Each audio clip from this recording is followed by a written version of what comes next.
The galaxy watched in silence. On every screen, in every corner of space, the image of a dying Earth flickered. Smoke rose from the cities. Oceans boiled. Satellites fell from the sky like dying stars. The alien fleet above Earth hung still, their weapons hot from the final strike. Humanity had lost. Billions were gone. Earth's defenses had been strong, but not strong enough. The Galactic Union had called Earth dangerous but foolish. They believed humans were brave, but too proud. So when the war started, no one helped them. The Council let the enemy come, the Dravak Empire, a brutal race with a love for fire and destruction. Earth stood alone, and now it burned. But just before everything ended, Earth's final message came through. Every communication screen across the galaxy turned black. Then a single feed appeared. A man stood in front of a cracked wall. Behind him, fires lit the night sky. His uniform was torn. His face was bruised. But his voice was calm. He was Earth's president, the last human leader. He looked straight into the camera. Then he spoke. "We're not done. Just hidden." And then the signal died. Silence. Then laughter. Across alien starships, across the chambers of the Union Council, even in pirate dens and trade stations, they laughed. What could 5 words do? Earth was gone. Humanity was nothing but ashes. But not everyone laughed. Some Union scientists looked again at the message. The signal was strange. Old code mixed with something new. Something they couldn't track. Some officers said they saw movement behind the president. A shadow, something tall and still. But when they replayed the video, it was gone. Others dismissed it. A final bluff, they said. Humans always try to be dramatic. The Dravak Empire, proud of their victory, began to mock the humans in songs and stories. They built statues from the wreckage of human ships. They painted Earth's last words on their war banners, as a joke. But deep in space, something stirred. Years passed. 10, 20, 50. The galaxy moved on. New planets were colonized. Trade routes shifted. Earth was now marked as a dead zone. Ships were told to stay away. No one lived there anymore, or so they believed. Then, one day, a cargo ship vanished. It was near the edge of Sol, Earth's system. The ship was old, slow, and unarmed. It had no reason to be attacked. Pirates didn't go near dead systems. There was nothing to steal. But the ship didn't return. No wreckage, no signal. Just gone. The Union sent a scout. A fast, light ship with sensors. It too disappeared. Whispers began. Rumors grew. Some said the Dravak were returning. Others thought it was a new threat. But one old Union general sat quietly in his chair, rewatching the old human broadcast. "We're not done. Just hidden." Something about those words stayed with him. He ordered a quiet investigation. No large ships. No noise. A small team, in a small vessel, was sent toward Mars, the last place where human science stations once lived. They landed without trouble. Mars was silent. Red dust covered everything. The old buildings were buried under sand and time. But when the team entered the ruins, they found something they didn't expect. The doors weren't broken. They were sealed, and recently.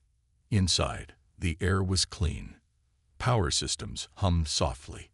Lights blinked on, one by one, as if the building recognized their presence. In one room, a large metal wall stood untouched, and on that wall, a message had been carved by hand. Just 2 words. "We're watching." The team froze. No one spoke. They left quickly, reporting back to the Union. Panic began to grow, but quietly. No one wanted to admit fear. Not yet. The Council told the public it was just a prank, an old human trick. But the general knew better. He looked at the wall again, in the images brought back from Mars. He zoomed in. The carving was deep, smooth, clean, made with a tool far sharper than anything the team carried. The general didn't laugh. He didn't speak. He just whispered, "They warned us." And far beyond Mars, hidden in the darkness between planets, a cold machine opened its eyes for the first time in 50 years. It had waited long enough. Humanity had waited long enough. The stars would remember Earth, not as ashes, but as the fire that returns. The Council could no longer ignore the signs. Too many scout ships were missing. Too many strange signals came from Earth's system. The latest report, the one with the girl in the tunnel, was terrifying. But still, most leaders didn't believe it. "Even if some humans survived," said High Speaker Jorak, "they are weak, broken. What can they possibly do?" But deep inside, some knew the truth. Far from the eyes of the Union, in an old space station on the edge of neutral space, a message played in a dark room. A man sat alone, watching the same video over and over. The girl in the tunnel. Her eyes, her voice, her warning. "You weren't supposed to find us yet." The man's name was Varlin. He used to be a war strategist during the Earth War. He had studied humans more than anyone else. He didn't fear them. He respected them.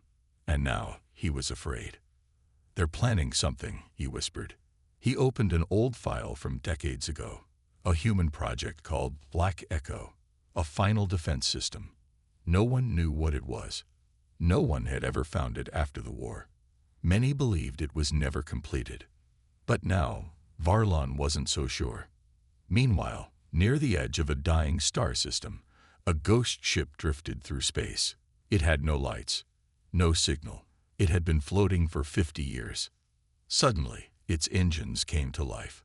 Slowly, the ship turned.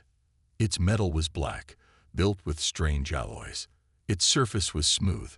No flags, no name, no light. But inside, something woke up. It wasn't a crew. It was an AI. Old, cold, loyal only to one thing, Earth. It ran a scan, then another, all green. And then it sent a signal, not to any known network, not to any planet, but to a hidden frequency buried in human DNA. Across the stars, in secret places, old mines, lost colonies, forgotten ships, the signal was heard. Humans woke up. Not all were soldiers. Some were engineers. Some were scientists.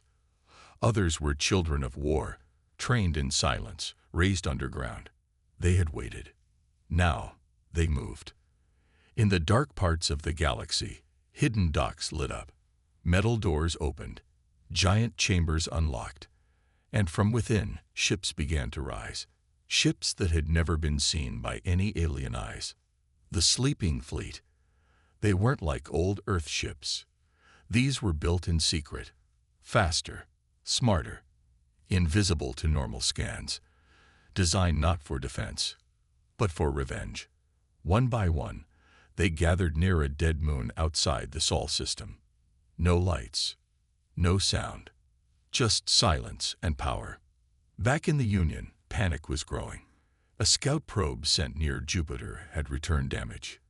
Its memory showed only one image, a giant black triangle-shaped ship floating above Jupiter's red storm. No markings, no sound, and then static. The probe's last recorded words, "They're awake." The Council ordered full scans of Earth, but the scans returned blank. No heat, no power, no ships. It was impossible. "They're hiding under our eyes," said Admiral Kaiser, "like shadows." The Council laughed at him, just like they laughed at Earth's final words. But laughter was fading now. In secret, the Union prepared its own fleets. Still, they had no idea where the real threat was, because the sleeping fleet was no longer sleeping. They were waiting for one final command. On an icy planet near the edge of the Orion sector, a single human woman stood before a massive screen. Her eyes glowed faint blue, connected to the network. She had no fear, no doubt. She had waited her whole life for this moment. The signal reached her. It was time. She spoke just 2 words. Begin recall. Across the galaxy, every human ship, old or new, turned toward one direction. Earth. Not to return home, but to rise. The galaxy thought Earth was gone, but Earth was never gone. It had just been quiet. And now, it would speak again. For 50 years, Earth had been silent, burned, broken, buried under dust and ash. The galaxy believed it was gone forever. But now something had changed. From the edge of forgotten systems, human ships began to move. One by one, they lit up. Not with bright colors or flags, but with purpose. Cold, quiet purpose. The sleeping fleet was now fully awake. On the Moon Titan, hidden deep under ice, a human control station powered on. No alien had ever found it. The systems inside were old, but still strong. A woman stood at the center, watching the stars on a wide black screen. Her name was Commander Sarah Lynn. She had been born after the fall of Earth, trained by the survivors, raised by the last war minds of humanity. She had never seen Earth's sky, but she had memorized its pain, and she had waited her whole life for this day. One by one, holograms appeared around her, captains of hidden human ships, all of them serious, all of them ready. Sarah spoke quietly. "Is the recall complete?" "Yes," said one captain. "All fleets are en route." "No outside leaks," said another. "The Union still thinks we're hiding on Earth." Sarah looked at the main screen. "They think we're weak. They think we're scared. Let them keep thinking." She tapped a button. A giant map of the galaxy lit up. "Our goal is not revenge," she said. "It's survival. But if they try to stop us..." She let the silence finish the sentence. They all understood. Meanwhile, in the Galactic Union's main command center, alarms had begun to ring. More and more ships were picking up strange signals, old human tech, but newer, faster, smarter. Admiral Kezer stood over the command table. "There's movement in sectors 9 through 12, he said. "Something is gathering." High Speaker Jorak stared at the data. "How many ships?" "Unknown. Our scans are blocked." "By what?" Kezer narrowed his eyes. "Human tech. Advanced cloaking. Better than anything we've seen." Jorak slammed his fist on the table. "I thought we destroyed them." Kezer said nothing. He remembered Earth's last message. "We're not done. Just hidden." Now he feared what was hidden. Far from the Union, deep in black space, the human fleet began to form. Thousands of ships, some small, some massive, each one designed with one goal: survive at all costs. On board the flagship Iron Sky, Commander Sarah stood before her crew. She looked at their faces, tired, sharp, focused. "Today," she said, "we show them who we are. They erased our cities, burned our home, called us weak, fools. But we are still here." The crew stood silently. "We were never gone," she said, "only watching." And now, her voice lowered. "Earth rises again." Cheers erupted. No music played. No celebration followed. This was not a party. This was war. But a quiet war, a smart war, a war designed in shadows. Sarah turned to her pilot. "Set course for Mars. We take back our system first." "Yes, Commander." And the fleet moved, not with noise, but like a storm behind a wall. Invisible, undeniable. Back on Earth, underground facilities, long thought abandoned, began to breathe. Machines powered on. Satellites lifted. Defense systems activated. In orbit, a group of Union drones passed near the planet. They scanned for life. The readings showed nothing. But just before the drones turned away, a voice whispered through their systems. A simple message. "Still watching." Then, all 5 drones exploded at once. No flash, no sound, just gone. Union command went into full alert. Admiral Kaiser called an emergency meeting. But before the council could speak, a message appeared on every screen. A woman's face. Commander Sarah. She looked calm, sharp, her voice steady. "You should have left us alone," she said. "We gave you one warning." Then the screen went black. No threats, no demands, just silence and fear. Across the galaxy, news began to spread. Earth was not dead. Humans were not extinct. And they were coming home. The galaxy watched in silence. Earth's children had returned, not as victims, but as ghosts in the dark. Ships with no names, weapons no one had seen before, eyes filled with memory and fire. The Galactic Union had ruled for centuries. They crushed rebellions. They silenced uprisings. But now, for the first time in 100 years, they were afraid. Not because of Earth's size, not because of Earth's army, but because no one knew how far the humans had gone in the shadows. In Union Command, panic had turned into planning. "We must strike first," said High Speaker Jorak. "Crush their hidden fleets before they grow stronger." Admiral Kaiser disagreed. "We don't know where they all are. We don't know how many." "Then find out," Jorak snapped. Kaiser gave the order. 5 elite fleets were sent toward Sol, Earth's system. Thousands of ships, the best of the Union. They didn't know what waited for them.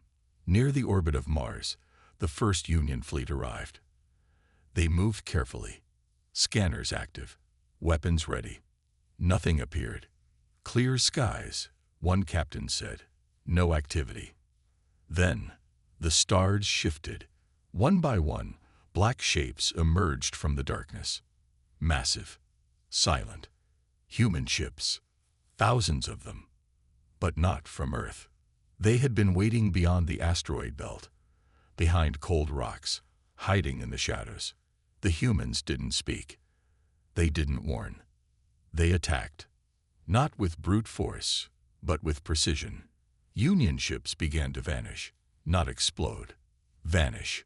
Advanced tech scrambled their systems. Weapons failed. Shields dropped. Human warships moved like ghosts, striking and disappearing. Their eye-controlled fighters swarmed like angry bees. No pilots, no mercy. "Where are they?" One Union commander shouted. "They're in every direction." "No, they're inside our systems." It was true. The humans had hacked them before the first shot was fired. The Union fleet tried to retreat. Only 6 ships escaped out of 500. It was the worst defeat in Union history. News spread fast. The Council denied it at first. Then came the second strike. On a planet called Loraxis Prime, a key supply world for the Union, all systems went offline. In the sky, one human ship appeared, just one. It hovered for 2 minutes, then left. 10 seconds later, every weapon depot, every shipyard, every orbital defense exploded. Not one human life was lost. The Union tried to fight back. They sent spies, drones, assassins. None returned. Earth's network was too deep, its people too scattered, its plans too far ahead. And at the center of it all, Commander Sarah Lynn watched without blinking. Each victory was not just revenge, it was a message. You didn't kill us. You taught us to hide. And now we're not just surviving. We're rewriting the rules. In the hidden control room beneath Titan's surface, her second in command, Malik, approached. "Phase 3 is ready," he said. "We can strike their capital." Sarah paused. "No," she said, "not yet. We have the power." "Yes," she nodded, "but we don't need fear. We need understanding." She walked to a screen showing the stars. They need to see what they created, not monsters, not rebels. She turned to Malik. "Just survivors, smarter than before, stronger than ever." He nodded. Outside, the sleeping fleet continued to move, silent and unstoppable. The galaxy had thought humans were finished, but now they were everywhere. not as conquerors, but as a quiet storm, still hidden, still watching, still preparing. And one question now filled every system, every alien mind. If this is just the beginning, what happens when Earth truly rises? 50 years had passed since Earth burned. The galaxy had moved on. New alliances were made. New wars began and ended. People no longer spoke about Earth. Most forgot it even existed. Some young officers in the Galactic Union thought Earth was just a myth, a story told to scare children. But near the edge of Sol, the silence had become strange. Cargo ships began to disappear, always near Earth's system. First it was just one, then another, then 5. Every ship that passed near the dead zone vanished without a trace. No wreckage, no signals, no distress calls. At first, the Union blamed pirates. Then they said it was space storms. But deep inside, a few leaders began to worry. They remembered Earth's last words. Those 5 cold words that were laughed at decades ago. We're not done, just hidden. Now, it didn't feel like a joke anymore. The Union ordered a secret investigation. They didn't want the public to panic. A small ship, the Starseeker, was sent toward the edge of Earth's system. Its mission was simple: scan the area, take readings, and return. The crew was young, trained, but none of them had ever seen Earth. None had felt what humans once were. They thought it was just an old job, nothing to fear. They passed Neptune, then Uranus, then Saturn. That's when the signal started. At first, it was soft, like a whisper, static in the speakers. The engineer thought it was just background noise. But then, a pattern began to form. The captain listened closely. The sound was not random. It was language. Old Earth language. Morse code. The signal repeated every 11 seconds. 1 short beep, 3 long ones, 2 short again. Over and over. The message was clear. Turn back. But the captain didn't believe it. It's just an echo, he said. A remnant of Earth's old tech. They moved forward. Then the lights flickered. The ship's AI reported no problems, but systems started to act strange. Doors opened and closed on their own. Cameras showed shadows where no one stood. The medic said he saw someone in the hallway, a tall figure in black. But when he turned around, there was no one there. Then came the final moment. As the Starseeker crossed into Mars orbit, every screen on the ship turned black. Then a face appeared. It was human. A woman with sharp eyes, pale skin, and no emotion. She stared directly into the camera. "You were warned," she said. "Leave." The captain tried to respond, but the systems were frozen. Then, without a sound, the ship was pulled backward, fast. Gravity twisted. Lights burst. The stars outside stretched and vanished. The ship was gone. Back at Union Command, they lost all contact. 1 second, the Starseeker was there. The next, nothing. Another ghost ship added to the list. Now, fear began to grow. One Union leader, Admiral Kaiser, demanded answers. "Send the full fleet," he shouted. "Destroy whatever hides in that system." But others disagreed. "There is something there," a scientist said quietly. "Something watching." They argued for hours. But far away, on a small moon near Jupiter, something old came to life. A machine, long asleep. Its red eye lit up. It had orders. Wait, watch, prepare. And now, the time had come. It sent out a signal, not to the Union, not to aliens, but to humans, to the ones still hidden. Across forgotten corners of the galaxy, old human colonies woke up. Ships that hadn't flown in decades powered on. A message reached them all. The same 5 words. "We're not done, just hidden." And one by one, they began to move. The Galactic Union was now afraid. But no one dared to say it out loud.